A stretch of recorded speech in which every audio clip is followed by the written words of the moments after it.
right? Ammonia balance before that 0.15, right? NH3 in stream number, in the feed stream, right? Feed stream is unconverted, which is the 20, right? Unconverted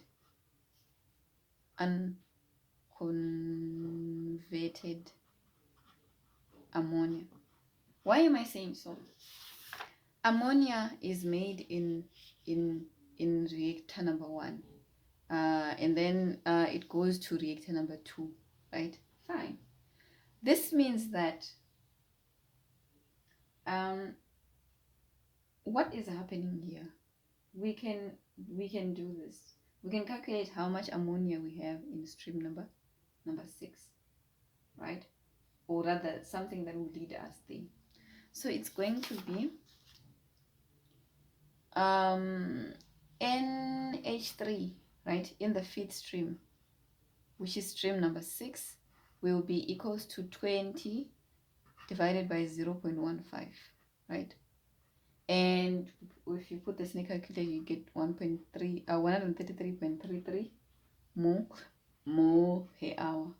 But here's our problem. We have ammonia being made and ammonia being used. Right. Let us now do a balance for ammonia. So ammonia balance for the whole system, right? If you put it a boundary around everything, ammonia out is equals to ammonia in plus generation minus consumption and stuff like that. So still it's Ni is equals to NiO plus the sum of EIVI. NiO, do we have ammonia in our feed? No, we have hydrogen and nitrogen in the feed, and that make ammonia, so this is a 0. So our Ni, our ammonia going out is going to be 20, right, is equals to 0. We have ammonia being made in the first reaction, which is, let me see, which is 2 times extent 1. Look at this, 2 times extent 1, right? Then plus what we can explain that's happening in reactor number 2. We did say that we have some, we did calculate or something on what is happening here. We say that here we have 133.33, right? Ammonia NH3, right? So the plus 133.33, right, minus what? Minus ammonia being used up in reaction number 2 is 4 extent 2. 4 extent 2. If we put extent 2, it's going to be 20 minus 133.33, right, plus 4 times extent 2, 34, is equals to E, right, 1. We divide both sides by 2. So if you put this in a calculator, you get that our extent 1 is 11.335 mole per hour. This is equals to extent 1. Okay. So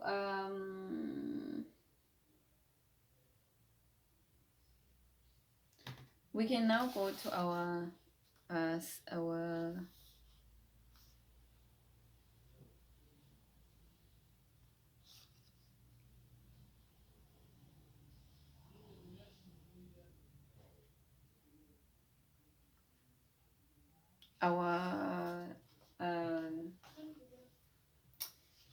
to our paper, and we try to calculate, this is extent 1 rather, right?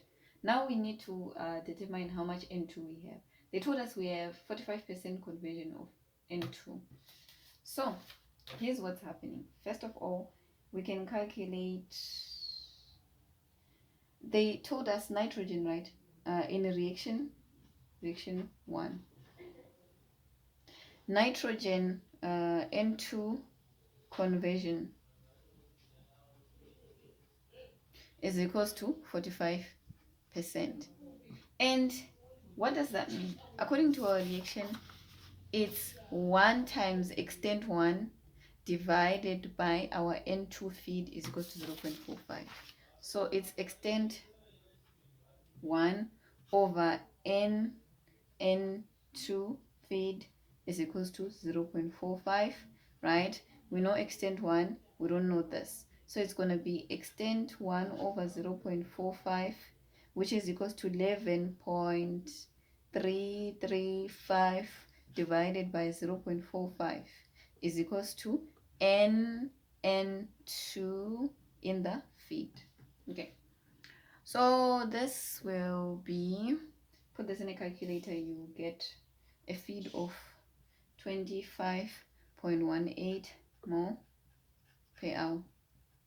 Okay. And then um and then so our feed is 25.18 of nitrogen. 25.18 of nitrogen. Okay. So 25.18. And then because they told us that 45% of it reacts, right? Conversion. So the unreacted N2, it's 0.55 times N2 feed is equals to N2 unreacted. And this is the same amount of nitrogen that's going to be removed in stream 4, right?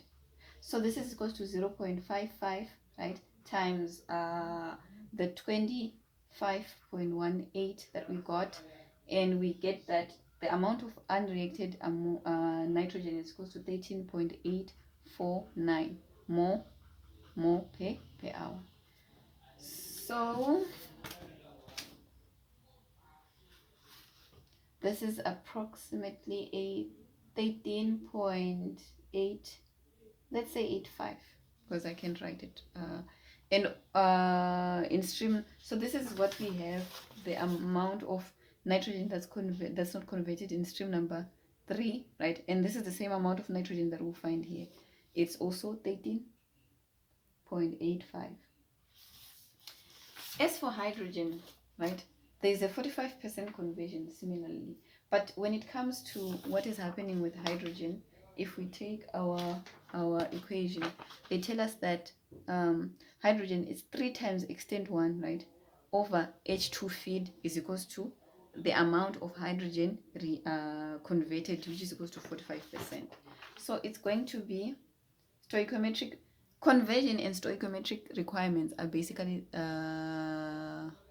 not necessarily the same, but conversion and what is it, your stoichiometric coefficient times your extent of reaction is basically divided by the feed is your conversion. Yeah, that's how I can put it.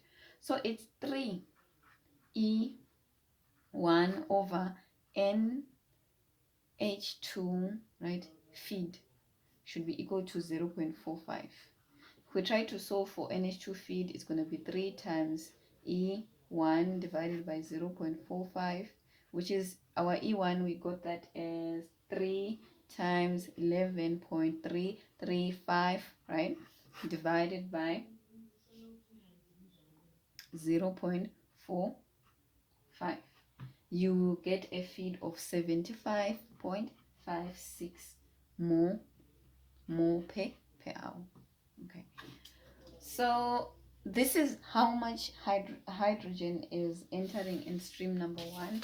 This is how much hydrogen we have here, 75.56.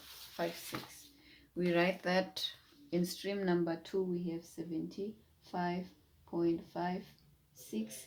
Okay, and how much do we have? Oh, we actually have 133 here, 33.33 ammonia that's made.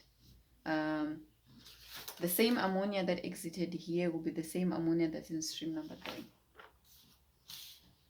I'm sorry if I'm a bit confusing you guys, but if you go through the question yourself, you try to understand what I'm trying to say. So if 45%, so this is the feed, right, of hydrogen.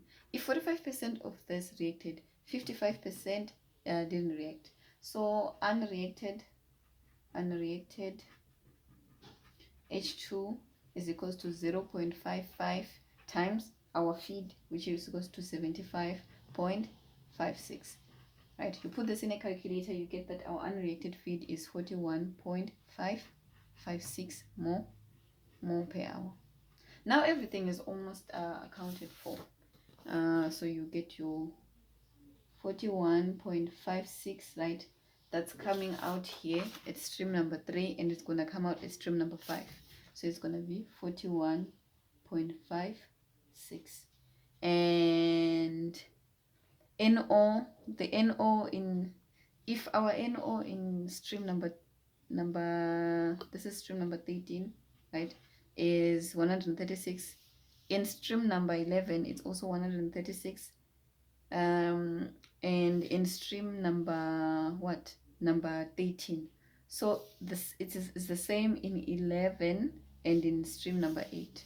So it's 136 here, also 136, and everything is completed. So we've answered this question to the best of our knowledge. Okay, the last question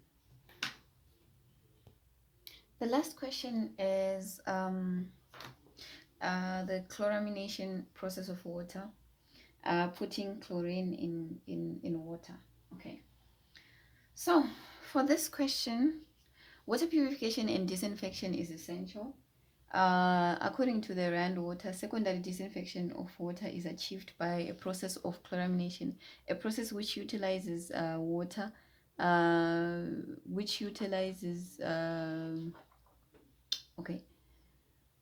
process which utilizes chlorine and ammonia to disinfect water. The following diagram illustrates the process of chloramination in terms of two reactions involved in the process. So we have reaction 1 and reaction 2. According to our diagram, we can only see that our ammonia is being added in stream number 3 in reactor number 2, meaning that reaction number 1 is occurring in reactor 1, the reaction number 2 is occurring in reactor number 2. Okay, so we're given our molecular weights and stuff like that. In order for reaction 2 to occur according to the main or water facility, the following conditions must be met. Our pH within the reactor should be approximately 8. The temperature should be approximately 25 degrees Celsius, which is room temperature. Okay, so my question ends here. Not really here. Do I have part of this question? Yes. The ratio between chlorine and ammonia is measured as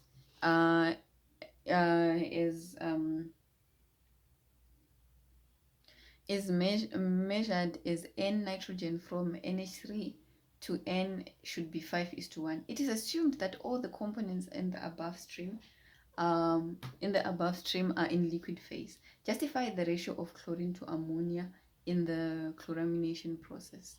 They say that the ratio between chlorine and ammonia should be 5:1. So our first question is justify the ratio of chlorine to ammonia. So with chlorine, right? With chlorine, what is happening is chlorine is equals to, according to the molecular weight that they gave us, they say that chlorine, all right, the chlorine atom is 35.45, right, times 2. So this is our molecular weight. You get approximately, well, actually 70.90 grams per mole. But what about ammonia? Ammonia is NH3, right? And this is nitrogen is, according to them, nitrogen is 14.01. So it's 14.01 plus 3 times 1.008. Okay.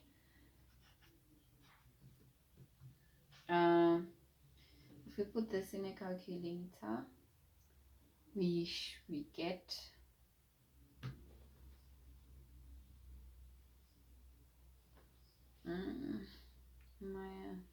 Okay, we get 3 times 1.008 plus 14.001. We'll get 17.034, right, grams per mole. And if you try to let me see. Okay, if we then say 70.90 divided by 17.034, we'll get approximately 4 times, right?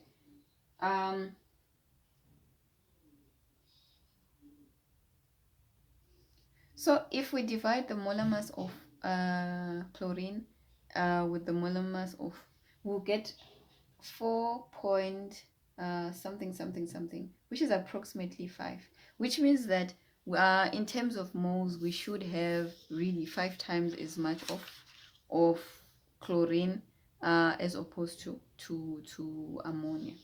Okay, the second question is so